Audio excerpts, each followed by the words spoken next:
Hi guys, welcome back to Make It Happen. Today we have a very special guest. She needs no introduction if you've grown up in New Zealand, Jay-Jay Feeney. She has spent over 2 decades as one of the most recognisable voices in New Zealand radio. We're actually in her podcast studio right now. It's been so fun getting to know her this morning. So the studio is Pod Lab, and she's also recently launched her new podcast, How to Have Sex. Oh, so yes. I'm very interested to find out all about you and your career, your journey, what has led you to this very moment. So let us know. How did you get here? Oh, my God. Oh, well. First of all, it's an honour to be on your podcast, Ia. Thank you so much for asking me on.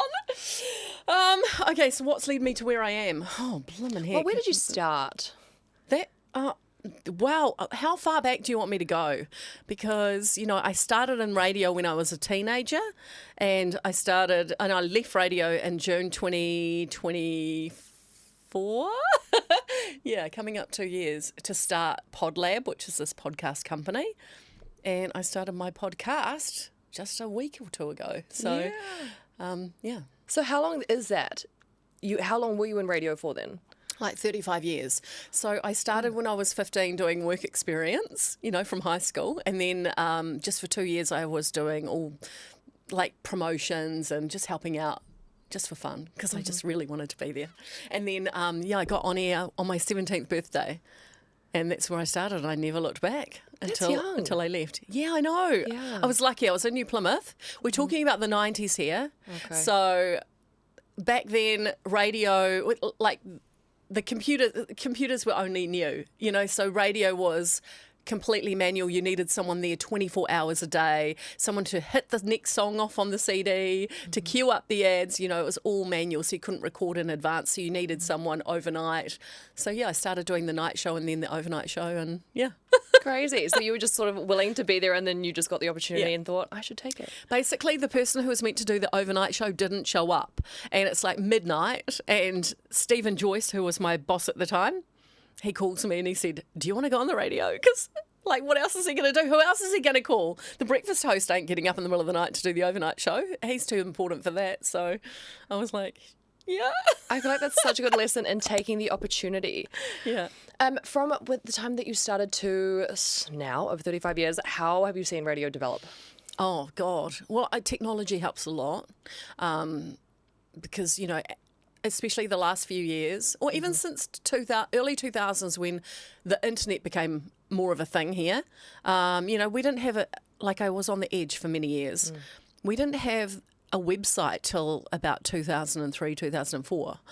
They were quite slow at getting a website together. So since then, radio has sort of evolved into more of a visual thing. Like before then, you could say anything you wanted and people believed you. So radio was a lot of theatre of the mind, and you could just make people picture things in their head, and it was so exciting. But then when the internet came along, and then later social media, everyone wants to see it. They want to see that you are tattooing someone's dick and balls on someone's head, which is what we did once.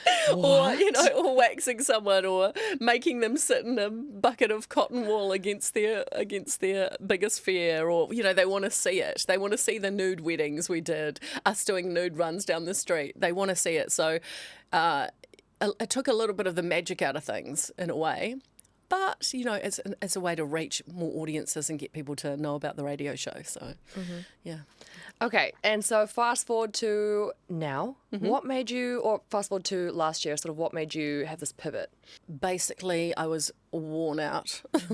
If you do the same thing for 35 years, you are going to be a little bit bored, I think, unless you're being challenged. And I think the challenge just stopped a few years beforehand. So I was just kind of bored, and I felt like a fraudster because I love to give everything 100%, and I felt like I wasn't. I was slacking off a bit and just not really giving a shit.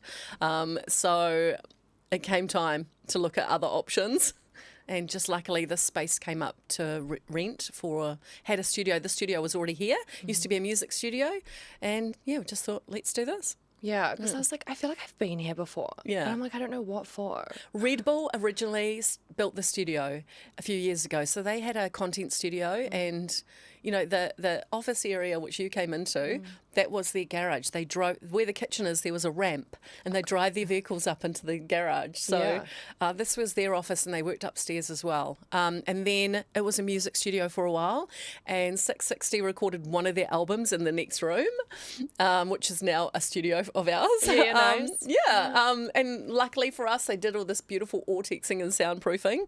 So we just changed out all the tech and zhushed it up a little bit. Yeah, it's looking good. Yeah, had a made little it- tour. So you've left this very long career. Would you say you had like an identity crisis, or like you're like, what do I do now? Or you just sort of knew that this was a natural next progression? It was an accident. It was an accident. I didn't even think about this at all. I actually quit my job, just so fed up. I just needed a break. So I quit my job, and a week after I handed in my resignation, so I'm still working there, Dom said to me, this is my ex-husband, oh, this place has come up for rent, because he'd been looking for a place to record his podcast in regularly instead of his bedroom at home. And so I said to him, okay, well, he said, I want to get this place and then I can rent it to other podcasters. And I said, all right, I'll help you with that. And so be it.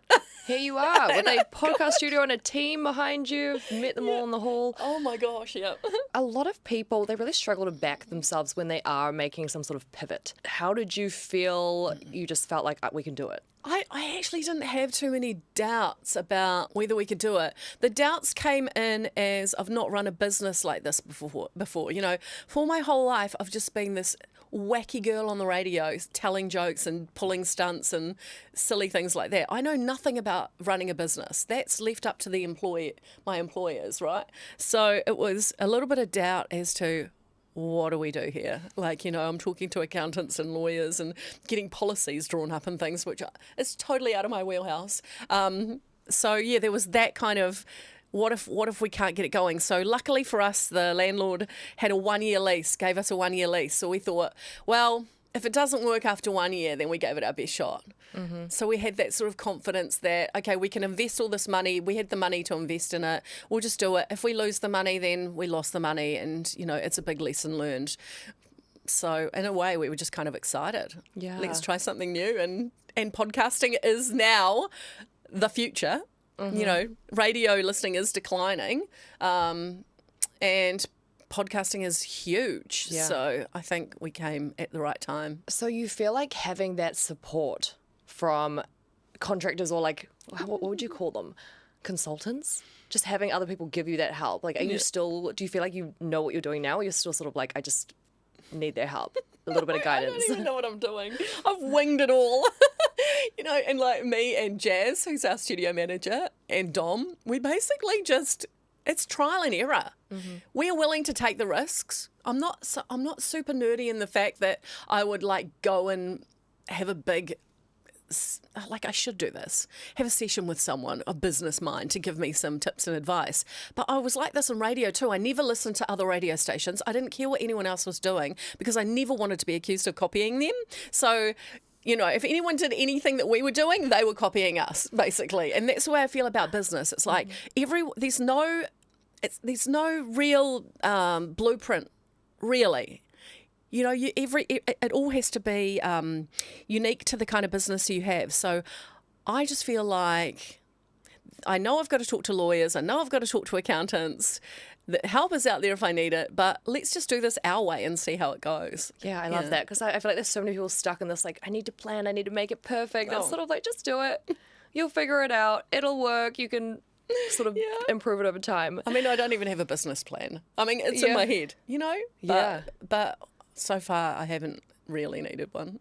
Oh, I don't think you need one. I remember the very first business I started 10 years ago. I wrote this business plan. Nothing went according to the plan. Next business didn't do one. Never did one ever since. I don't think you necessarily need it. That's good to know. I know. Yeah. Even though I do teach it in my business training, but you don't absolutely need it. Well, some people I think do need it, because there are some people that need a guide or need it in written down or something to follow. So you have started this business with your ex-husband. Yes. Okay, I want to know what it's like to have that dynamic. So, okay, I launched my coffee and matcha in a can business last year with my husband. Yeah. Already having like a lot of fights and Just different points of view on the business. I think it's like when you overlap on one thing and you've got different opinions. Yeah. It's like It's we're so like hard. we have to stay in our own lanes, but sometimes it does overlap. So like, what is the dynamic? Look, not to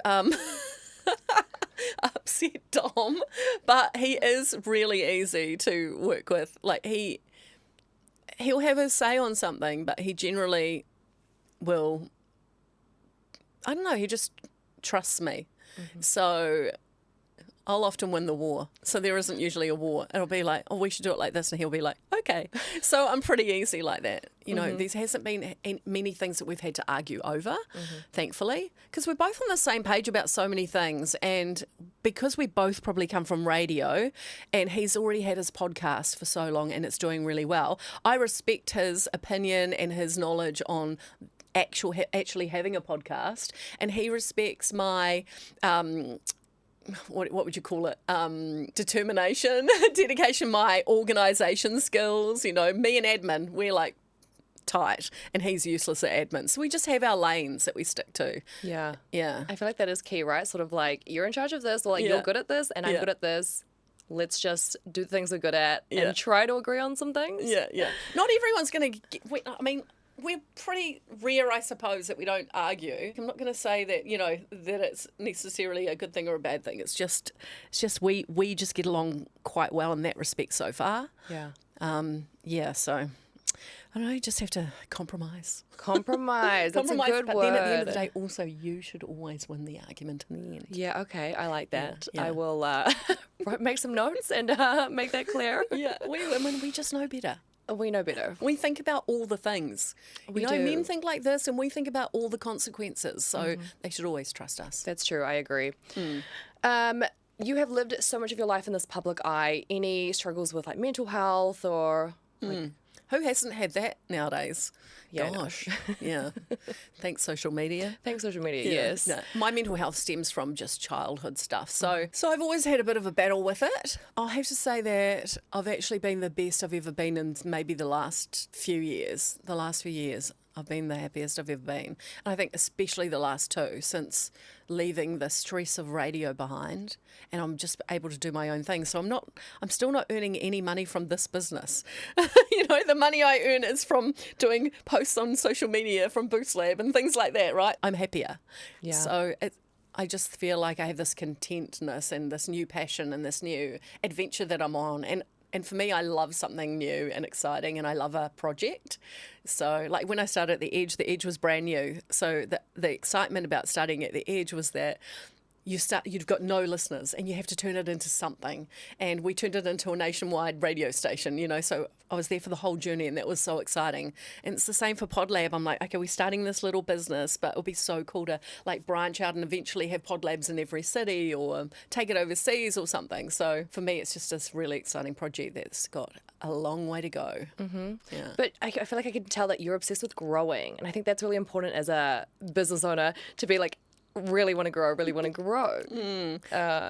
But financially, I'm useless because as soon as the money comes in, I'm like, oh, we should buy this new camera, or oh, we should buy this new thing, or I'm a spender. Yeah. I'm not very good at the financial side of things. I don't understand it. I get a lot of advice from my bookkeeper.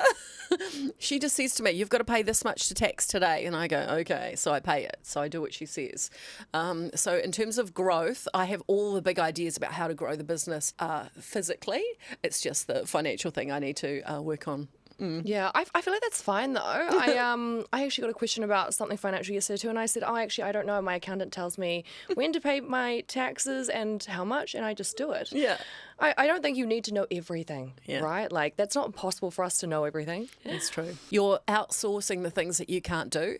You're outsourcing it to people who can do the job, so then you Totally. don't have to worry about it. Yeah, just do what you're good at. Yeah. Anything that people assume about you that is like, no, that is so wrong.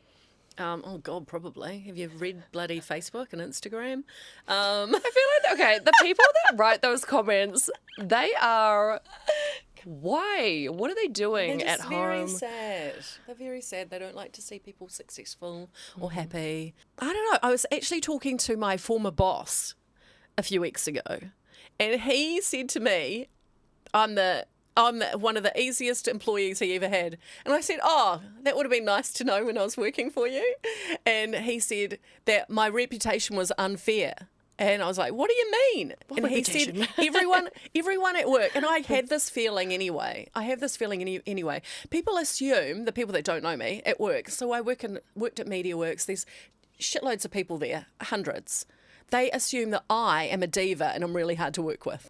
And I'm like, why do you assume that? You don't even know. But you ask anyone who worked with me and they all say I'm really easy. So it's just some sort of like maybe a threat, or if someone is successful or good at what they do, maybe they have to be a diva to be that person. Yeah, I found that really surprising and just really quite unfair, actually. Mm-hmm. Yeah, well, I guess it's because they don't know you and they maybe just see a couple of seconds on you here and there, and they just, in their mind, just paint this picture of you. I'm gone from there now. Yeah, gone from Everyone there. around here thinks I'm a diva now. Well, you have to be because you're the boss and you've got to make sure everything's running, so that's fine. So, okay, what sort of things would you say then going forwards drive you? Like, you just, again, you have this project and you're like, I just want to grow it, and I'm flexible now, I can choose my own schedule, so just a lifestyle that you're motivated by. At the end of the day, it would be good to, like, the end goal, because I'm 52, so the end goal would be that you can sell a business and retire, so that would be an end goal. But in the meantime, I actually love helping people make their content and seeing people make something they're proud of and seeing people succeed. Like, most of the people that record their content here at PodLab, we don't have any control about how well their podcast does.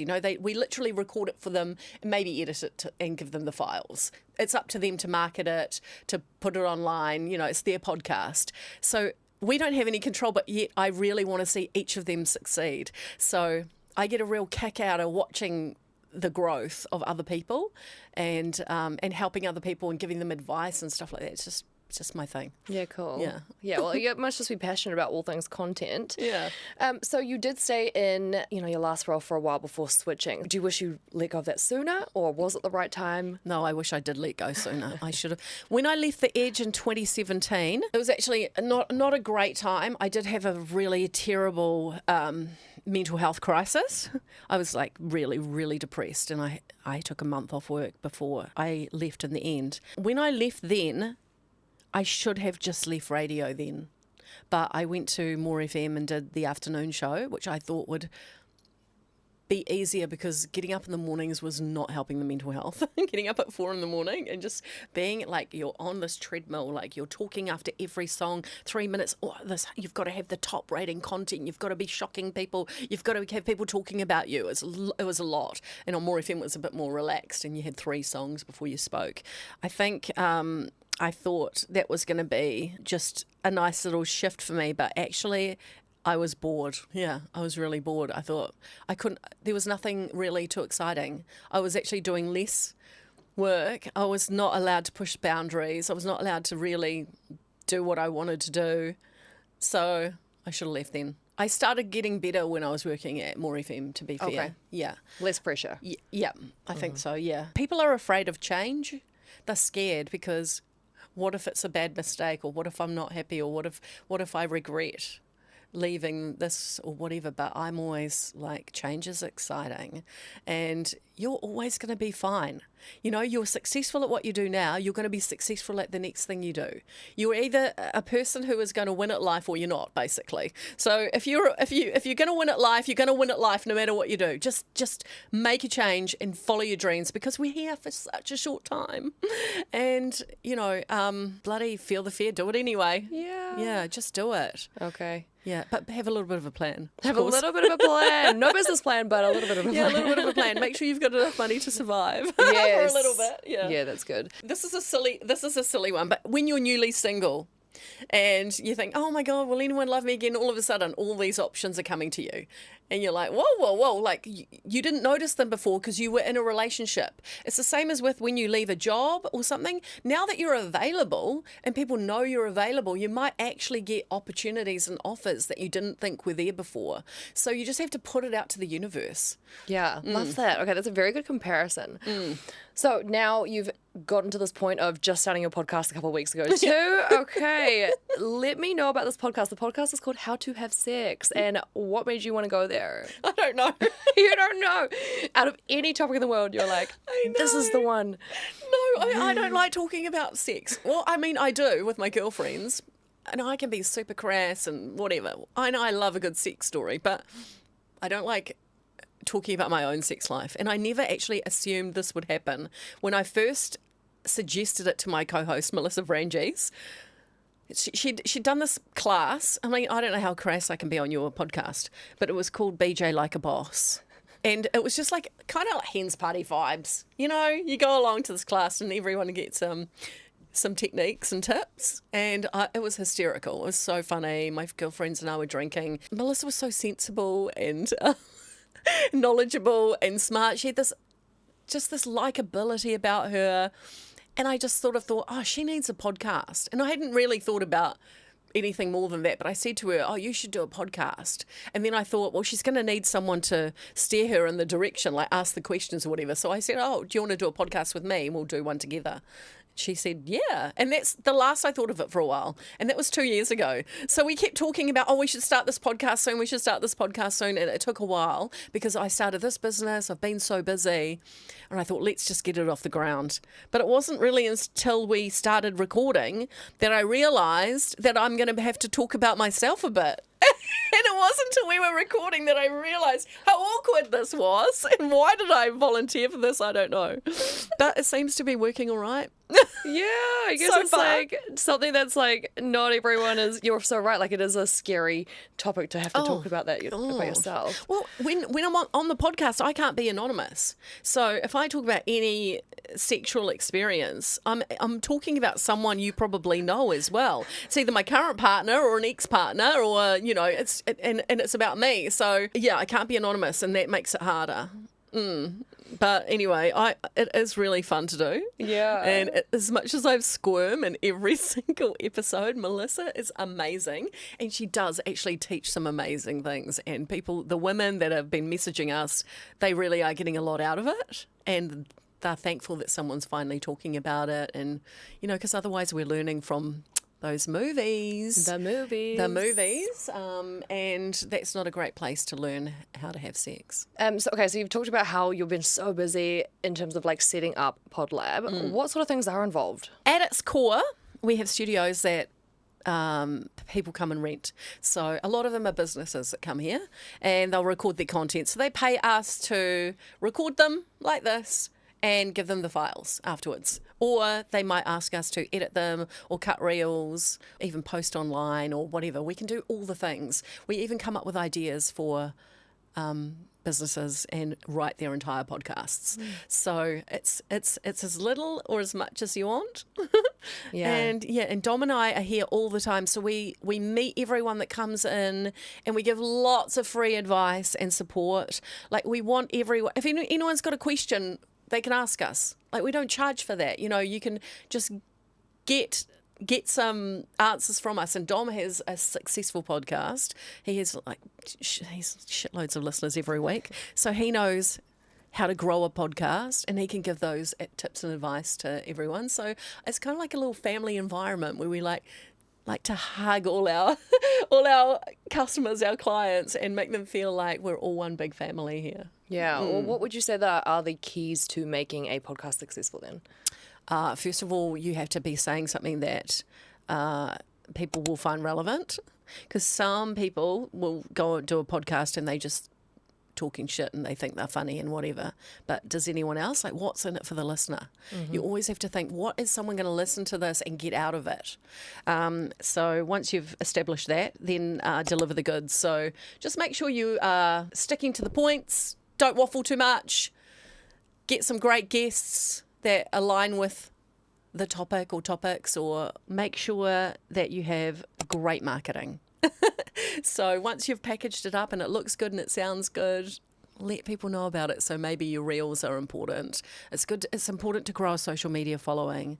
But a podcast takes a while to grow too. You'll know this from your podcast. It takes a while. It's a real long game. It's the same as when you start an Instagram page or a Facebook page or TikTok. You've got to grow the audience. And I don't know, sometimes it can be like an absolute fluke. And sometimes not. So, for example, starting my podcast, we started an Instagram, Facebook, TikTok. Our TikTok has like 50 followers and our Facebook has like nearly 4,000. So why is TikTok not taking off as much as Facebook? So not everything is going to grow at the pace you want it to grow. By the way, I just cancelled TikTok because I can't be bothered because I'm a boomer, so I'm too old for it. I've decided. I've cancelled TikTok too. I don't get it. I didn't as soon as I put up how to have sex, first of all, it banned me for 24 hours because it doesn't like any naughty words like sex. I think TikTok's crazy. I think we put up a bikini.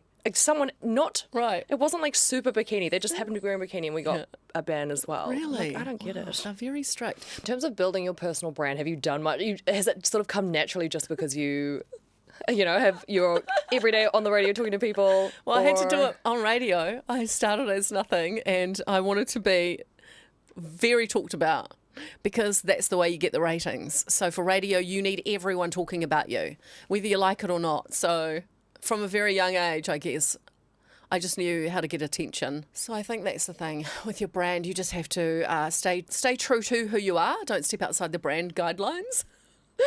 And just, it's marketing. It's marketing, and it's the sell. Like, what are you selling people? What's the package you're portraying? Yeah. Yeah. I think a lot of people are also like nervous that they're going to get a little bit of hate or someone's going to say this. But you've just said you need attention. It doesn't really matter if it's positive, negative. I mean, ideally positive, but there's going to be some negative. So if somebody's like so freaked out of that negativity, what? Okay, well, first of all, you're in the wrong business. Every single successful person has just as many haters as they do likers, and the haters are still buying from them. They're still listening to them because they want to. They just hate you so much. They want to know what you're up to. So You've got to have the haters. Polarizing people is how you're going to win. But you don't necessarily have to piss people off. I'm just saying people will hate you because they're jealous of you because you're doing so well. So you have to ignore the haters. Focus on the positives. Give all your love to the positive people. And for the haters, just block them. That's it. Just block them. Don't let them into your house. Ignore them. They're not your friends. Yeah. They're not your family. Would you take advice from them? No, you wouldn't. So why are you listening to their shit? Then they're not adding any value to your life. You know what you're doing. You know who you are. Your friends and family know who you are. Your fans know who you are. So just focus on them and ignore. You're going to get the haters. Just be prepared for that. Don't take anything they say personally. Yeah, gotta get. It's all rubbish. Thick skin. Yeah, most of the time we'd be on the radio and people would go, "You guys suck," whatever they'll text in. Some people would cry about that, but I'm like, you don't even know the context, the tone that's come in at. Someone might be going, "Oh, you guys suck." That was, that was funny. Like a lot of people will read a comment to its negative and maybe react to it, and it's like, you don't know the context behind it. You don't know what this person's going through. Just ignore it. It's not important. Yeah. If you didn't read that today, your life would just be going along as normal. Don't try and bring yourself down. Yeah. And I feel like it's that quote that's like, what somebody says about you says more about them than it does about you. For sure. Everyone knows that. But we're all going to get haters. You're going to get haters, and you're going to get people who want to bring you down and who want to destroy your success. Just prove them wrong, make them more angry by making yourself more successful. Yeah, I love that. That's the drive. You want to prove them wrong. Yeah. Just be like, stuff you, look at me now. Love that. So in terms of the mindset shift from back then, or like your mindset and learning all of this resilience over time, how have you learned it? I just know what's important and what's not. And like that whole don't sweat the small stuff thing, that's the type of person I am. Like if it's just, whatever, I don't have time for that. So I think you do have to build resilience, and maybe it does come from getting used to being kicked down or abused or whatever online. Maybe it does come from that. Not that you want that to be your training ground. So can you learn resilience then? I mean, you just have to change your attitude. Yeah.